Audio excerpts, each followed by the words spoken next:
Good morning, Mestre Sukuri coming to you from Tokyo, Japan.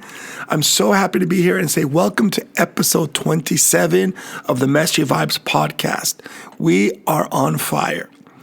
Today, I want to talk a little bit about something that had happened with my son the other day. He had asked me, what is the concept of my podcast? And he said, how can you make it so that it becomes famous, so that it goes viral, so that it blows up? And I said to him, when I started doing this podcast, I realized very early that what I want to do is something that is inspirational, but also down to earth. For example, I work within the Capoeira world, and there's a lot of things that are very challenging to do in dealing with Capoeira culture internationally, with Brazilian culture. And there's a lot of things that are very pragmatic. But I want to also talk about how I move forward with that. Because for me, when you separate everything down to its final point, it's not about who is doing the capoeira. It's about the spirituality and philosophy that I get from capoeira.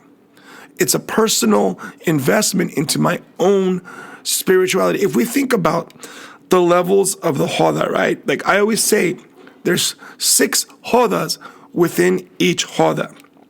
Without being able to do this as a diagram, I think it's a little more challenging, but I'm going to try to do my best here. Guys, and again, I'm apologizing. There's construction, and they just started construction across on the other side.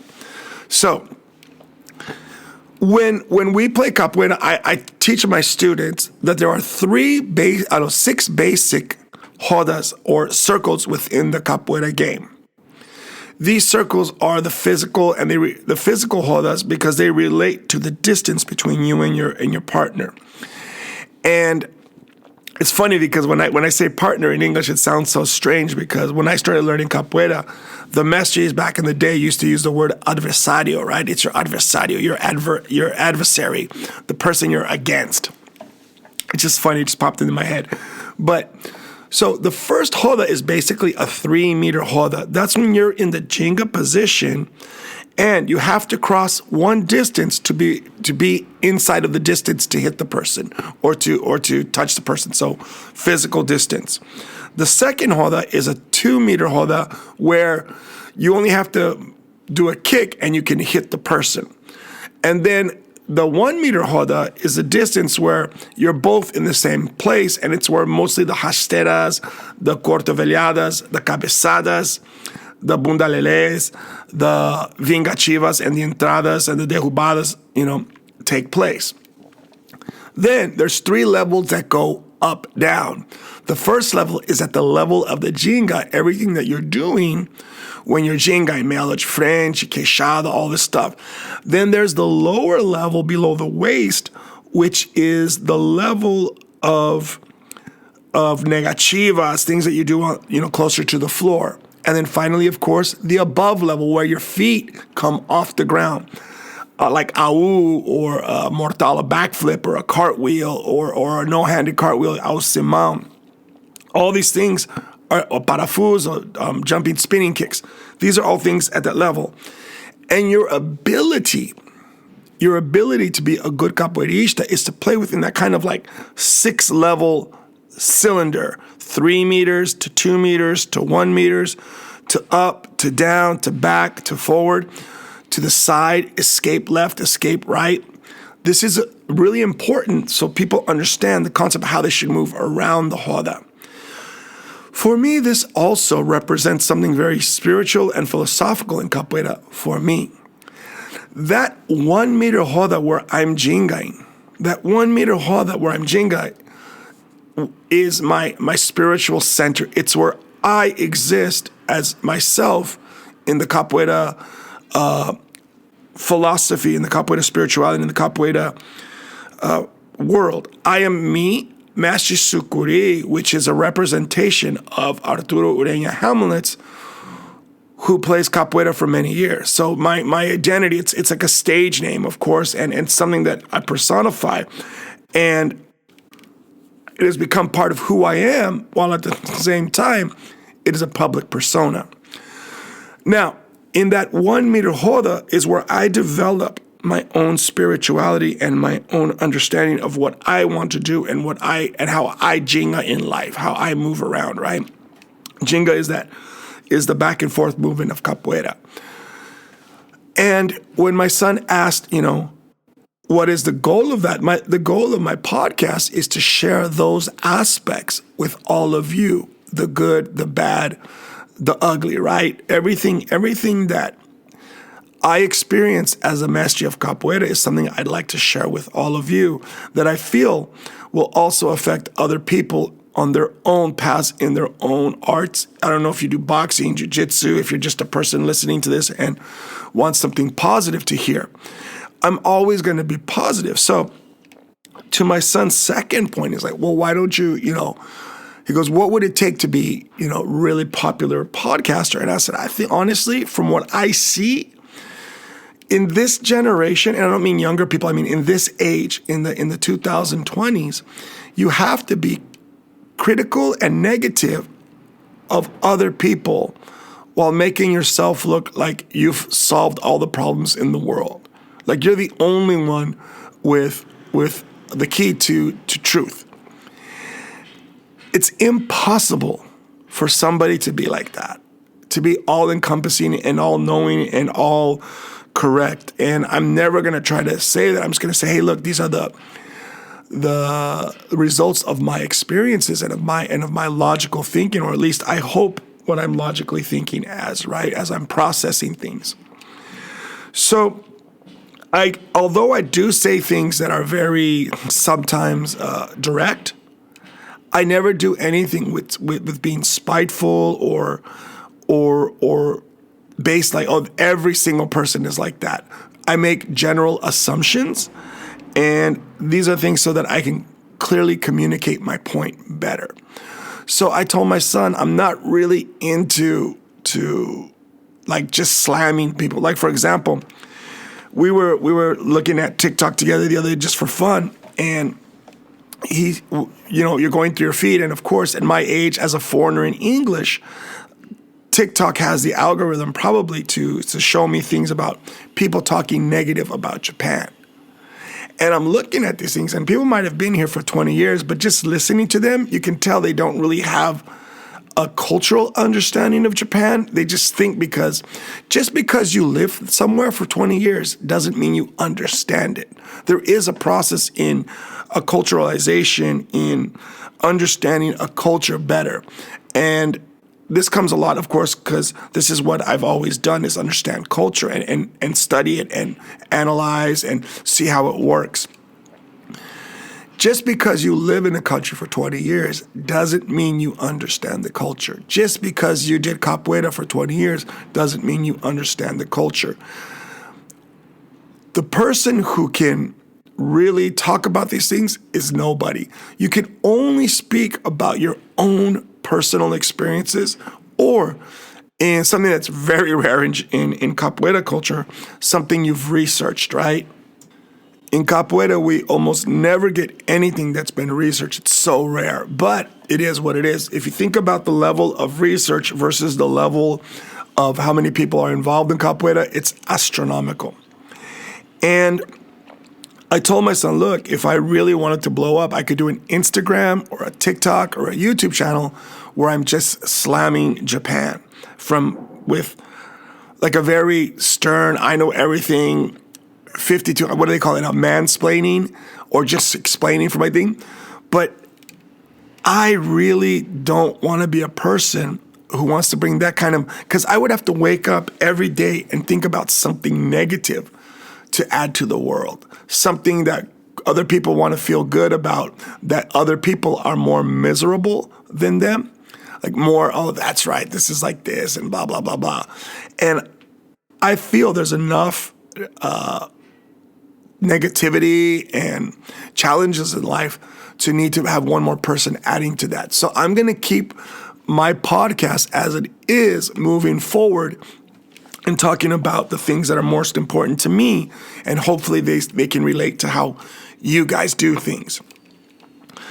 Spirituality and philosophy of capoeira is something I'm going to talk about a little bit right now. What is capoeira philosophy? In 1998, I was doing my master's degree program at San Diego State University in the Latin American Studies Department. And my focus for my thesis was going to be capoeira music as a form of socio-political or socio-philosophical or culturally philosophical form of expression. And I think to myself, right, like, what has changed for me philosophically, culturally, and spiritually, spiritual philosophy as a result of my involvement in capoeira since the age of 17. So I've been doing this for a while. I'm 52. So when I look back at my life, I think, wow, 35 years of capoeira, how have I grown from it? And I think because from a young age, I've always looked at things from a culturally philosophical aspect, that from day one, I've always been aware that there's a philosophy. So I'm not going to get into what capoeira philosophy is exactly, but I'm going to tell you guys how I perceive it and how I've analyzed it and studied it as a cultural anthropologist, as a non-Brazilian looking out from in, and how I've adapted it to my life in context with what is Latin American or Brazilian cultural philosophy. First and foremost, capoeira is based on the synchronism of Afro-Brazilian culture with Catholic culture. Afro-Brazilian spirituality and Catholic spirituality, synchronism means working together and evolving. Second, capoeira is based on Latin American fatalism. Fatalism. And that means that you believe eventually you're going to die or things are going to go bad. It's different from, I want to make sure that it's different from pessimism. Pessimism is when you look at everything is going to be negative. That's a mindset. That's a state of mind. While fatalism is understanding, for example, coronel means colonel, the owner of the slaves. When we talk about classical capoeira cultural philosophy, we need to look at the slave culture that it was born and created in. Fatalism relates to Latin American culture in the sense that even though I'm happy and I'm okay right now, I don't own my own life. Either God or the masters or the powers that be will come in and maybe I'll die tomorrow. For the famous song, Oi sim, sim, sim, oi no, no, no. Hoje tem, amanhã não. Yes, yes, yes, no, no, no. Today we have, tomorrow we don't. And when I look back on growing up Latino American in the United States and seeing how much that actually influences most Latin American culture, especially indigenous and Afro-Latino, this concept of like anything can happen tomorrow. Your boss can fire you. The police can arrest you and kill you for no reason. The government can arrest you and kill you for no reason. Stuff that happened a lot in the 60s, 70s, and 80s. And there's always this fatalism, and the fatalism reflects a lot for me. It is an integral, or it's a very basic part of capoeira culture. You cannot separate, or I would say it's very difficult to separate the base concept of Latin American fatalism as a philosophy. As a result, it creates the happiness and the vibrance of Latin American culture, Brazilian culture, Mexican culture, as a result, because it's fatalist, not pessimistic. Because it's fatalist, then if only we have today, then let's enjoy. And that makes a lot of sense psychologically. Why? Because if you were fatalist and pessimistic, your only recourse is suicide. Your only recourse is not moving forward. Your only recourse is negativity. But you can be fatalistic and positive and optimistic. Well, like there's a lot of, people might call it self-delusion. People might call it lying to themselves. People might call this, but I'm talking about the day-to-day personal philosophy of the capoeirista. The ability to know, like, maybe we are not at the high end of the social class. Maybe we are looked down upon, but I can smile. I'm happy. And we always talk about, like, wow, people are working too much and they're stressed. They might be making good money, but if they're not happy, then what's the point? So capoeira philosophy would be based primarily on this fatalistic, optimistic idea. And there's a lot of capoeira songs that talk about it, right? Old Ladainha, vou-me embora pra Bahia, vou ver se dinheiro corre, se dinheiro não correu, ninguém de fome não morre, right? Eu nasci naquela terra, nessa terra eu me criei. I'm going to Bahia to see if the food, right? Bahia is a very poor area of Brazil. If the food runs like the water or runs like the river, and if it doesn't, then that's okay because I'm from that area. Talking about this special connection to the region of good energy, of good positivity, of accepting that maybe things aren't perfect. Maybe today we don't have, but it doesn't mean life is over. It doesn't mean just give up and be pessimistic. For example, in Portuguese, we say jeitinho. Jeitinho is a way. Like there's always a way. Your car doesn't work. You don't have that part. Oh, there's got to be a way. Oh, I don't have a car to get to work. Oh, there's got to be a way. Somebody can take me. Or even like the kids, just jump on the bus, right? There's always a way. And this wouldn't be possible if it was a pessimistic philosophy, a pessimistic cultural philosophy or way of life. And although generally I don't think most people sit down and think about it, dissect it the way I do think subconsciously a lot of Latino and a lot of Latin Americans are like that. We tend to be very gregarious, very happy, upbeat, but we also understand that it's because it could be worse. It's like what I always say, right? I grew up Mexican-American on the border of San Diego, San Isidro. When I took my daughter, I used to joke, throw a rock and hit Mexico, and she's like, you really could? And although I grew up, below the poverty line, food stamps, welfare, the whole thing, it was still a lot more materialistically rich than most of the people when I went to Latin America. Like, for example, when I went to Mexico or I went to Brazil or I visited other places, I was like growing up, actually, we had a lot.